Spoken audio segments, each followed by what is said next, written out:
Hello, campers, and welcome to the Friday installment of Discount World War Z. Alright, so those were the sweet strains of Jacques Reynaud, House of Spirits. Maybe more later. Alright, we're going downstairs. I'm not going to show you my kitchen because I haven't cleaned it yet. And that's my 10-year-old.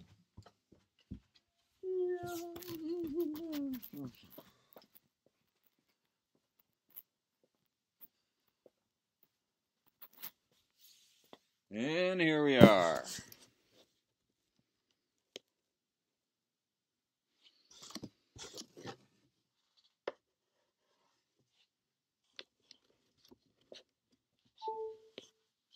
Except that possibly I forgot my notes upstairs. I'll be right back.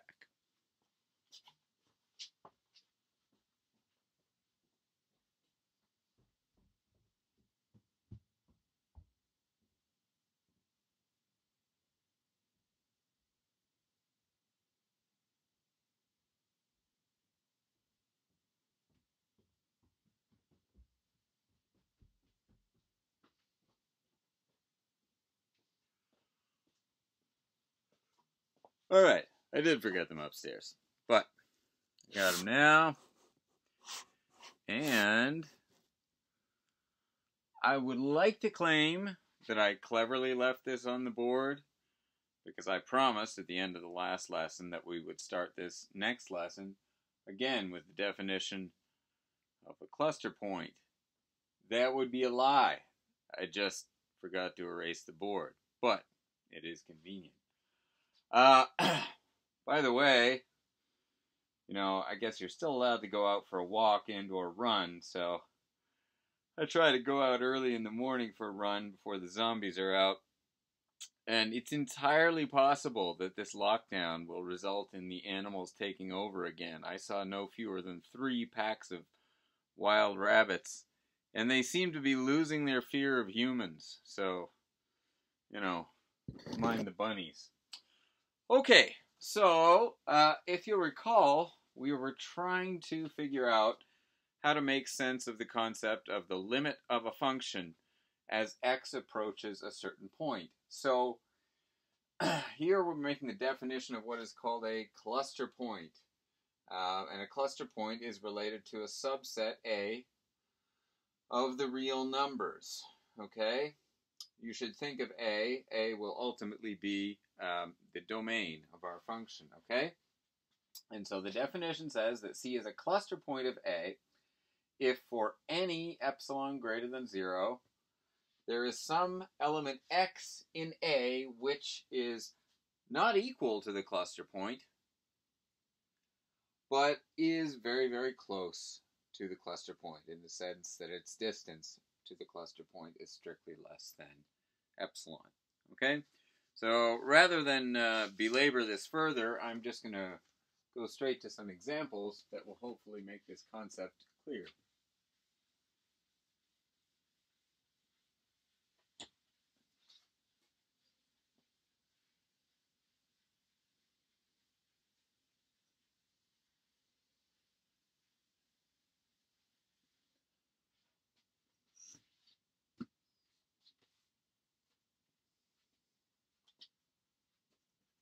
Alrighty.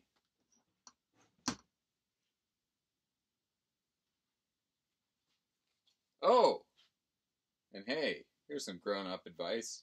If you paid taxes last year, if you filed a tax return at all, okay, as a single individual, you ought to be getting a check from the government for about $600, provided Congress signs the bill tomorrow, which they are likely to do.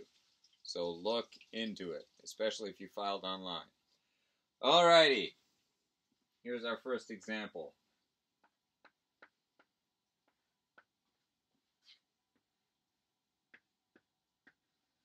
So we're just going to look at the set A, where A actually just has two elements, okay? Elements 1 and 2, the numbers 1 and 2, okay? And the argument here basically works for any finite set. And so what we're going to see is that for any finite set, and for this set in particular, it has no cluster points at all, okay? So, let's first observe that 1 is not a cluster point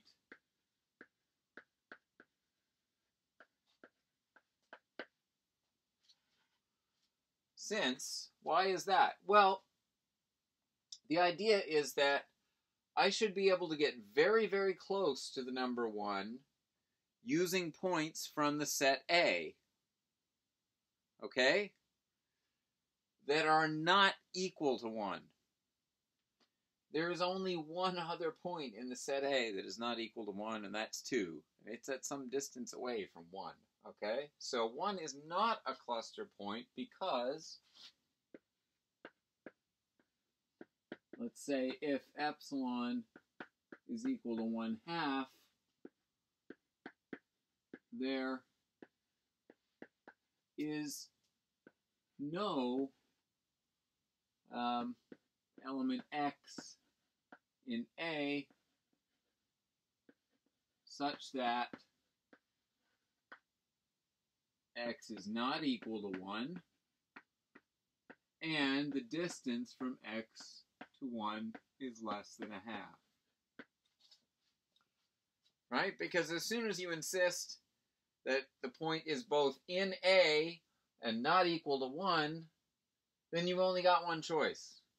It has to be 2. Okay? And 2 does not satisfy this inequality like it needs to. Alright? So that means that 1 is not a cluster point. Similarly, the same argument basically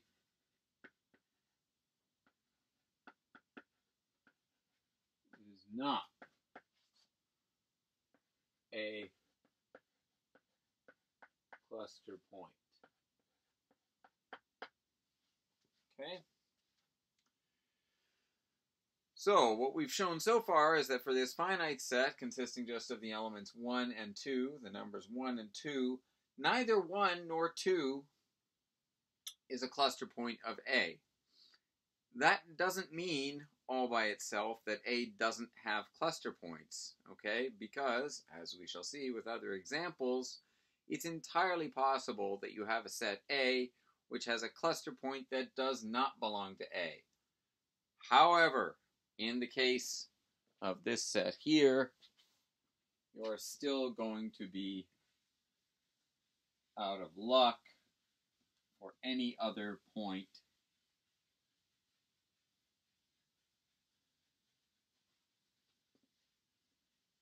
other than 1 and 2. So let's see why that's true.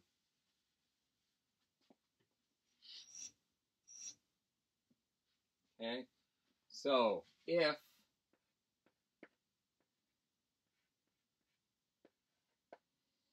if if x is not equal to 1 or to 2,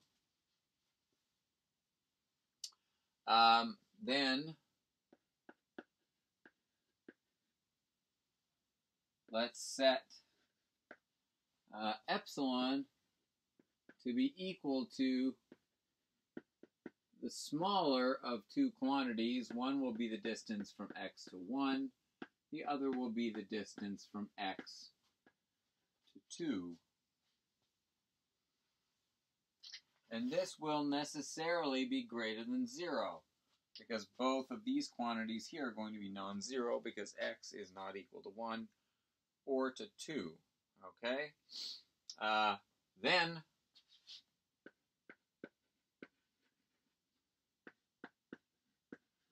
there is no, let's say, x prime belonging to A, x prime not equal to x,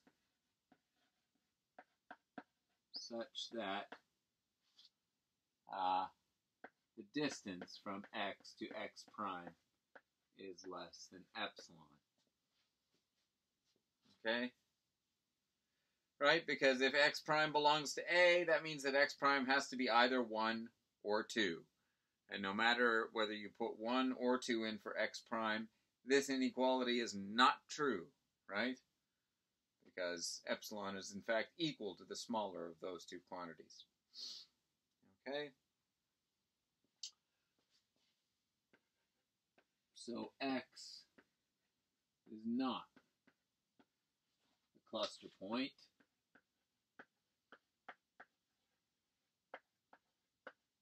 And then the final conclusion from all of this is that in fact our set A has no cluster points. A has no cluster points.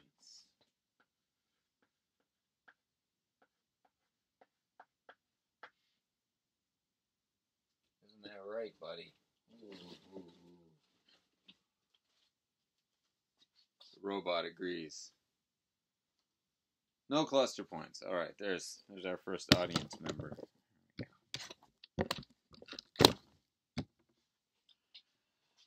Okay, so there are no cluster points for a finite set. So let me sort of continue this example. Basically, the same kind of argument shows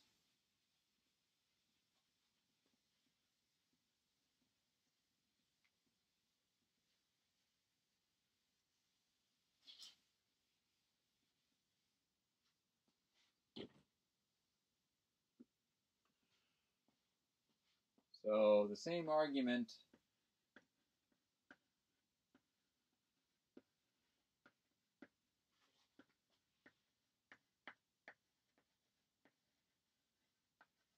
shows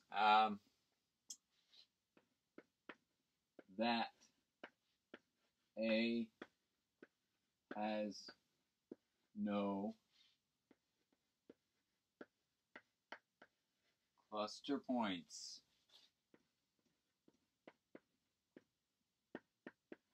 If A is finite,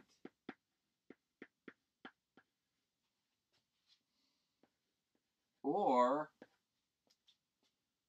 A is equal to the natural numbers.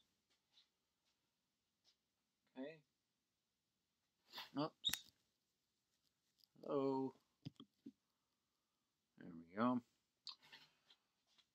Okay, so the idea here, what's happening is that given any 2 points in A, when A is finite or A is equal to the naturals, or in some other situations too, but in particular in these two situations, if you have any 2 points in the set, they're always at some minimum distance apart, right? So if you have a finite set, you can look at all the possible distances between pairs of different elements in the finite set, okay, and you take the smallest of all those distances, then any two different elements from the finite set are going to be at least that distance apart. Okay, and that stops any of those points from being a cluster point, because you can't get as close as you want to one of those points from other points in the set. The same thing goes for the natural numbers here, right? If you pick any two distinct natural numbers, their distance is always at least 1, meaning that you cannot get as close as you want to some fixed natural number, say 5, using other natural numbers different from 5, right? You get stuck. I mean, the closest you can get is 4 or 6, and you're still far away, okay? So it's not about how many elements the set has necessarily. It's about how far apart are the elements in the set. So next, maybe, let's look at an example, right? So this is a countable set, and it has no cluster points. Okay, but just because a set is countable does not mean it has no cluster points. So let's have an example of a countably infinite set which has a cluster point. And indeed, they can have many cluster points, as we shall see.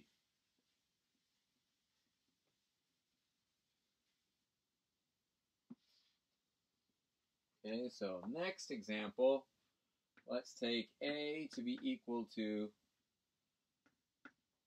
the set of all real numbers of the form 1 over n, where n belongs to the natural numbers.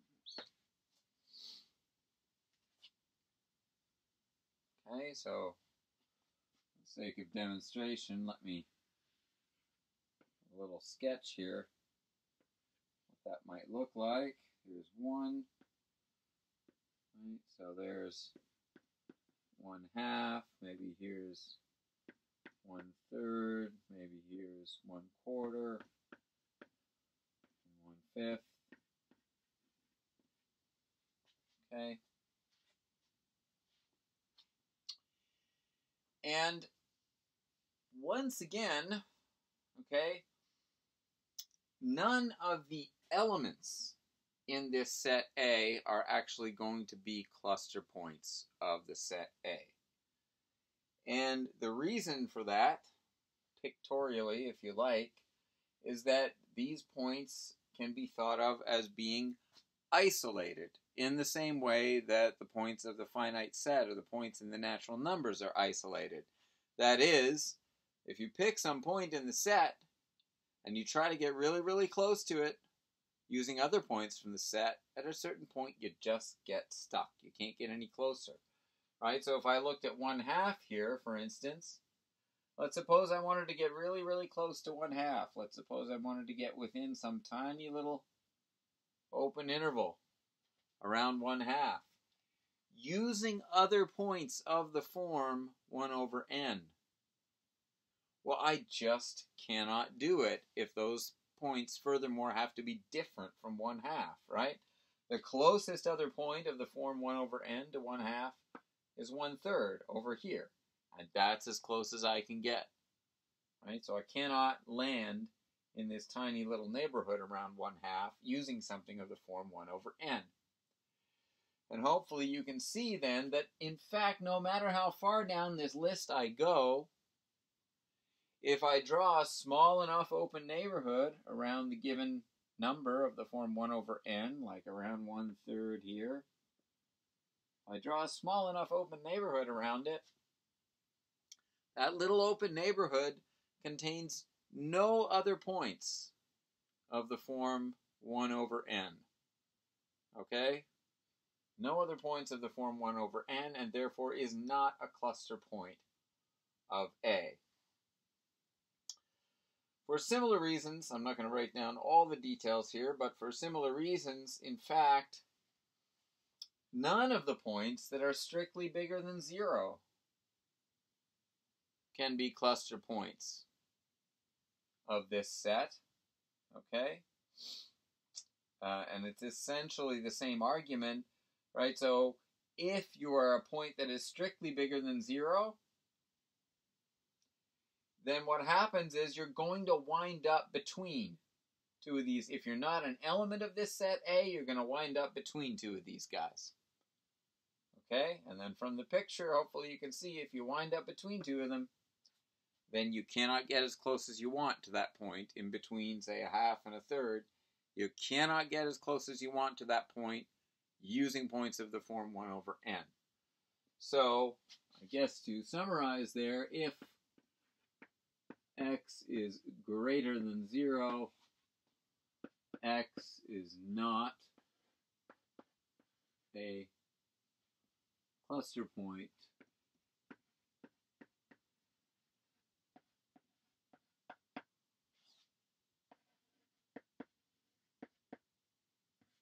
Similarly, if x is less than 0, well, and maybe I shouldn't say similarly here, because in fact, if x is strictly less than 0, it's much easier to see that x cannot be a cluster point of the set, right? So if x is out here, and it's strictly less than 0, then whatever this distance is here, well, I guess it's the absolute value of x, right? Distance in there.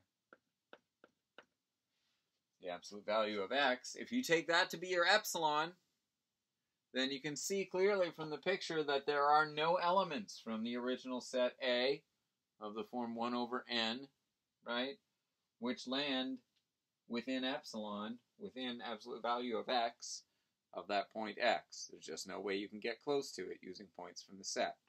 So all of those guys are out.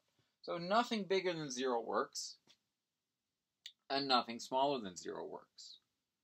However, 0 itself does work. Okay? So let's just summarize what we've got so far.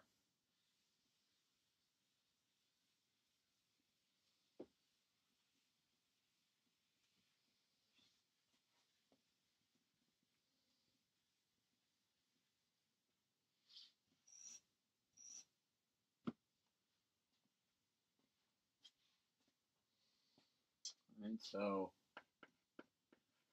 we've proved so far, or explained at least so far, that if x is not equal to 0, x is not a cluster point.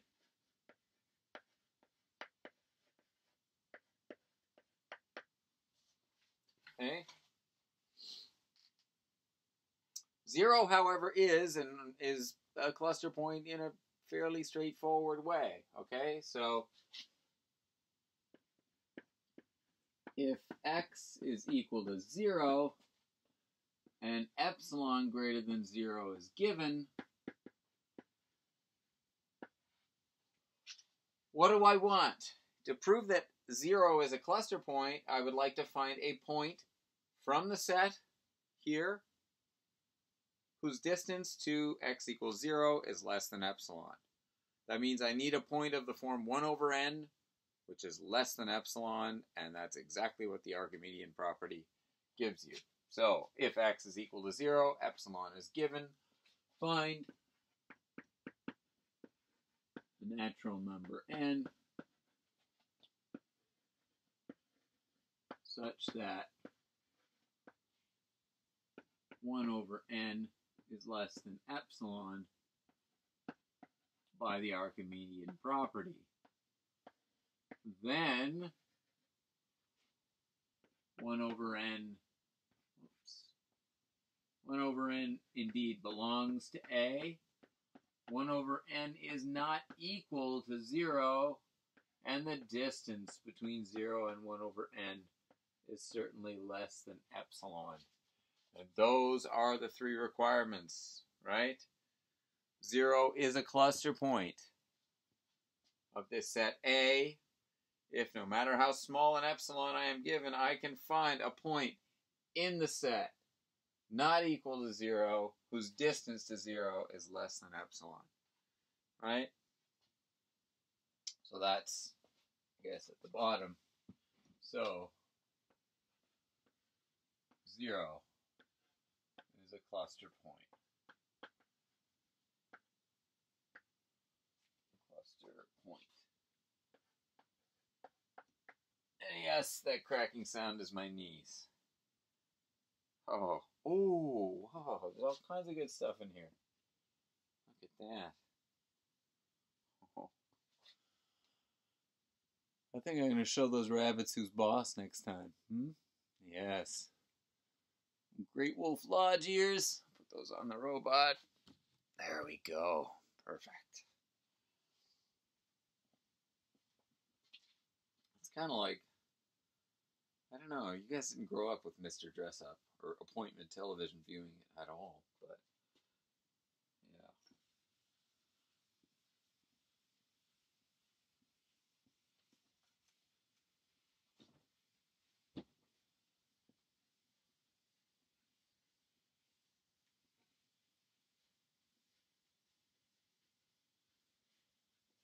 All right.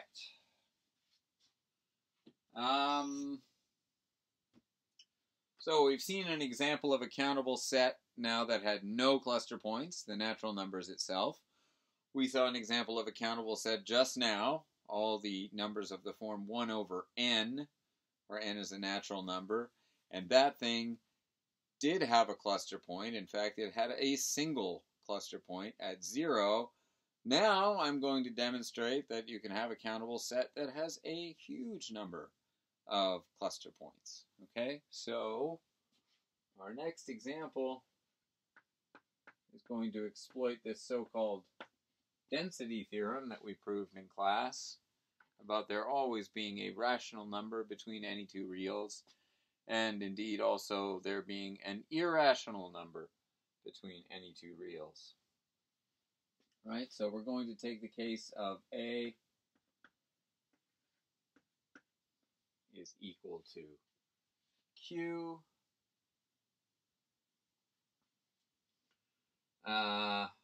So Q, right, recall that's countable.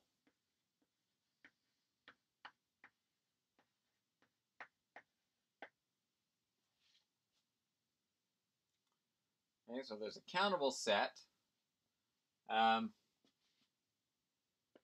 My claim is that every real number R is a cluster point of the rational numbers.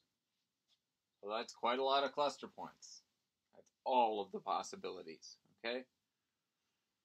And so the point here is to finish demonstrating that really the size of the set in terms of whether it's countable or not, I mean, just countability on its own really doesn't tell you anything about how many cluster points you have, okay? All right, so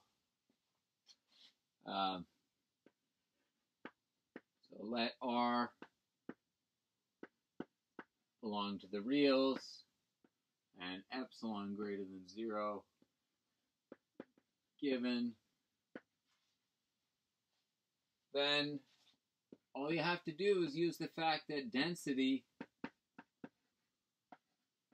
says there exists a rational Q such that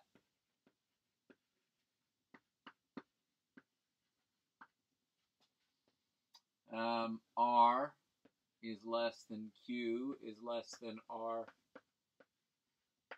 plus epsilon, right? R and R plus epsilon are two real numbers, one strictly larger than the other, and between any two such real numbers, you can always find a rational. That's what the density theorem says. Okay, so then, let's just summarize. So Q belongs to the rationals. Q is clearly not equal to R because it's strictly bigger than R. And finally, the distance from R to Q is definitely less than epsilon. That's part of what this pair of inequalities tells us. And that's what you wanted, right? R is a cluster point if I can always find for any epsilon a rational number q, which is, of course, in the set, rational, not equal to r, and whose distance to r is less than epsilon. So there you have it. Every real number is a cluster point of the rational numbers. Let me just mention, in the interest of brevity here, since that went a little longer than I had planned, a couple of other examples, and I will not go through the full explanation of why the cluster points are what they are, but I will leave it to you to figure out or convince yourself that I'm not lying. Okay, so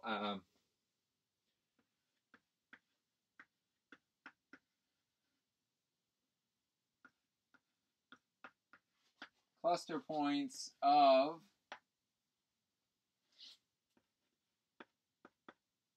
the open interval from 0 to 1 are all of the points in the closed interval from 0 to 1. Okay, so this is an example of a set in which every single element of the set is a cluster point of the set. I guess the rationals that we just saw, that's another example. And you get some additional cluster points that are not in the set, in this case 0 and 1, because of course you can get as close as you want to the points 0 and 1 using points from the open interval from 0 to 1, okay? And then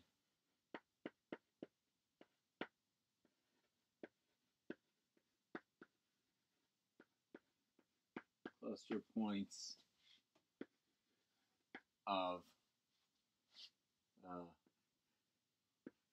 A equal to the closed interval from 0 to 1 are, again, just the closed interval from 0 to 1. So that it is certainly possible to find sets A such that the collection of cluster points of A is exactly equal to the original set A. Okay? This, it turns out, is another feature of this strange Cantor set that we discussed earlier in the semester. If you recall, the Cantor set was the one where you take, I'll just remind you, take the interval from 0 to 1, then you take out the middle third, and then you take out the middle third of each of the things that remain, and you just keep doing this. And if you take the intersection of all these things, you get some weird, super-duper disconnected set. This set, it turns out, and is closed. It's uncountable. It's what's called totally disconnected, meaning basically there's no paths inside it at all. But it also further has the property that it's what's called perfect, which is closed and equal to its own set of cluster points. So the Cantor set is another example that's equal to its own set of cluster points. All right, so that's all we're going to say about cluster points. No, it isn't. I lied completely. That's all we're going to say about examples of cluster points, but there's a very important theorem that we have to write down. Yeah, just some administrative notes while we're at it. Oh, let me do that before I write this theorem down. Let me take care of the business end of things. Before I forget.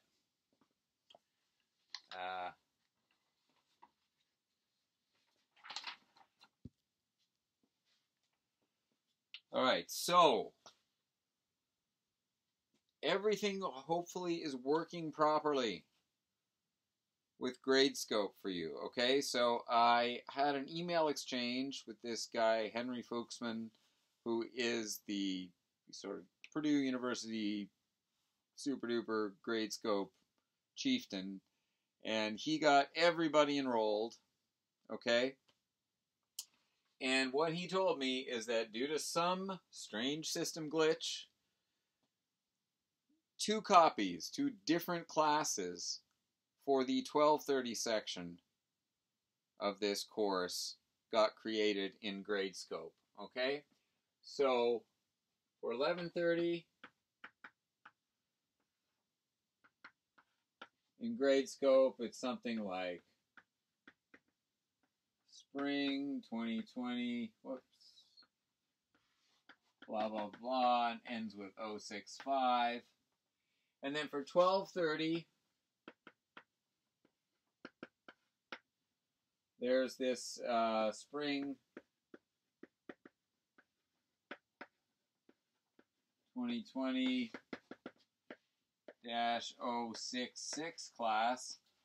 These 2 are the correct ones, okay? And everyone who is in the 1130 section has been automatically enrolled in the Gradescope for this course. Everyone who's in the 1230 section has been automatically enrolled in the Gradescope for this course. And then, for the 1230 section, there's this weird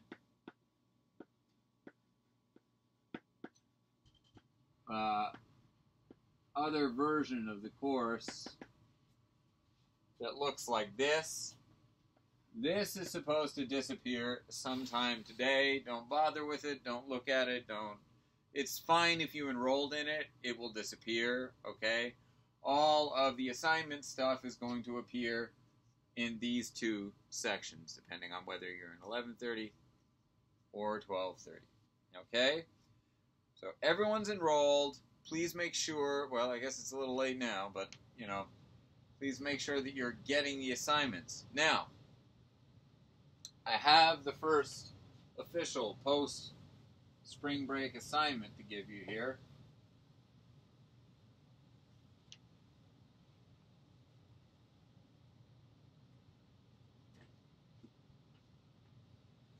So, I don't know how many different ways I can communicate this. I'm going to put it on the chalkboard here. I have put it on Gradescope as well, and I have added a note in the blackboard saying that assignment 7 is ready to go, and it says see Gradescope. If you would like me to come to your house and write out the problems and gasoline on your front lawn and light it on fire, just email me. Okay, I'll see if I can get out from under quarantine and do that for you. All right.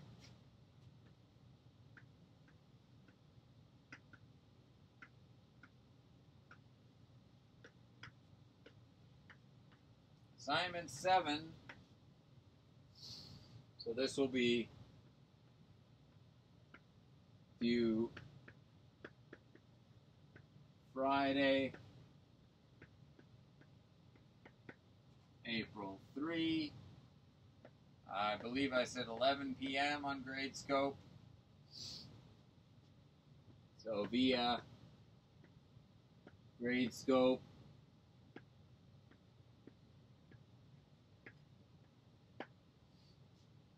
Okay. It's taken from 2 sections. You ever have those moments where, like, you realize that your former self did something that was actually pretty clever and saved your present self a lot of hassle? I had one of those moments because I thought somehow that I slipped behind on assigning things, but it turns out that the prior assignment went all the way through 3.5. We're not omitting 3.6, but we've already covered it, so we're on to 3.7. So, question 2, 4, 5, 6, 11, and then section 4.1, 1, 2, 5, 9, 11. Okay? So there is the new assignment. Like I say, it's on Gradescope. All those problems are there. It's set up on Gradescope so that these are not like individual. You don't have to upload a separate file for every question. You can go ahead and upload a single PDF file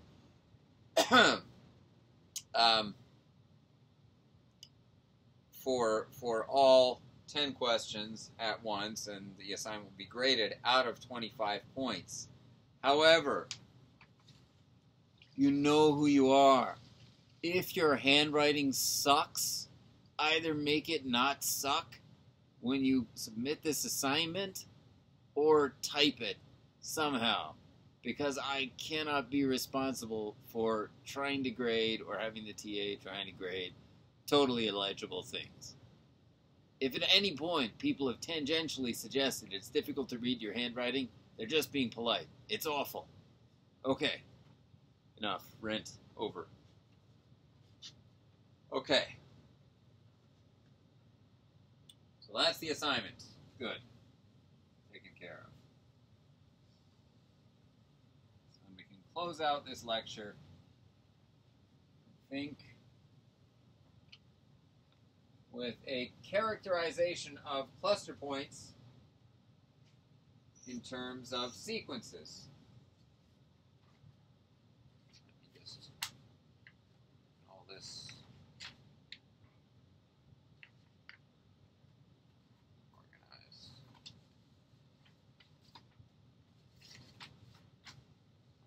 I'll figure it out later. Okay, theorem.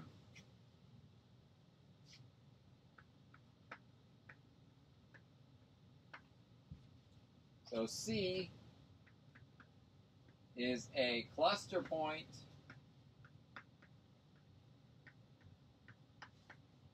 of A if and only if there is a sequence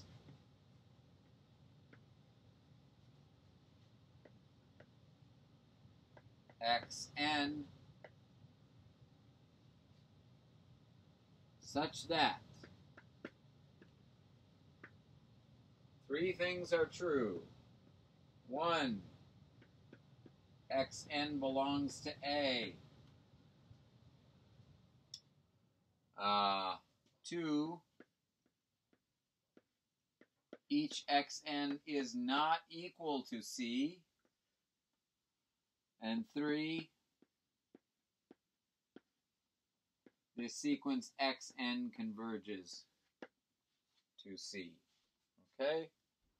So this is what it means to be a cluster point. C is a cluster point of a set A if and only if it's the limit of a sequence of points from A, none of which is actually equal to C. Okay? There's a whole list of points from A that are getting you closer and closer and closer to C, okay, and never actually equal to C. They just converge to C. All right, so proof.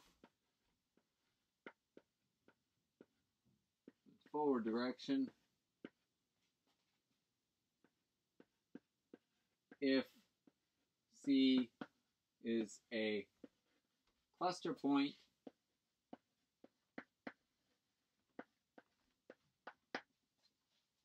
okay, so let's assume C is a cluster point, and let's see how you would build this sequence xn. So if C is a cluster point, take epsilon equal to 1 over n. Okay? Now, what does it mean to be a cluster point? Well, if you take any epsilon greater than 0, in particular 1 over n, then you can find something from the set A, which I'm going to call xn, which is not equal to C, but whose distance from C is strictly less than 1 over n.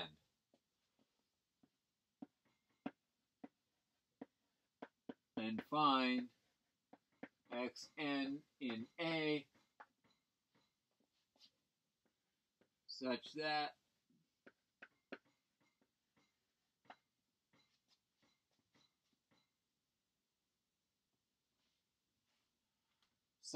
the distance from xn to c is less than 1 over n equal to epsilon. And of course, xn is not equal to c. Okay? Oh.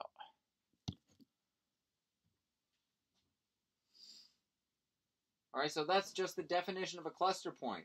All you have to do is set the epsilon in the definition of the cluster point to be equal to 1 over n and turn the crank. And the point in A that pops out, you just call that xn, and then that instantly produces this sequence, xn converging to c. That does the trick. Okay, so that's the forward direction of the proof. All right, let's look at the other direction.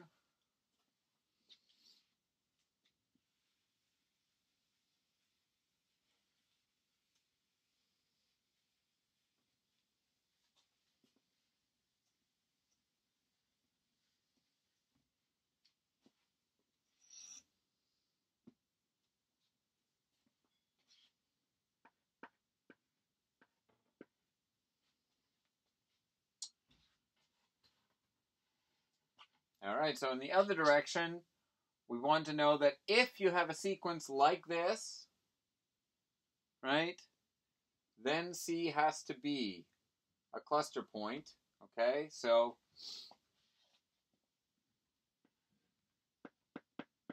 given xn as above, meaning satisfying these three conditions, and epsilon greater than 0,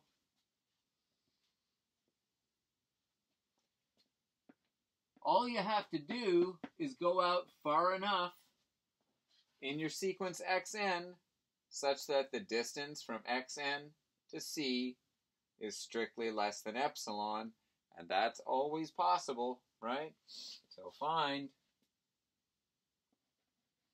capital N of epsilon in the naturals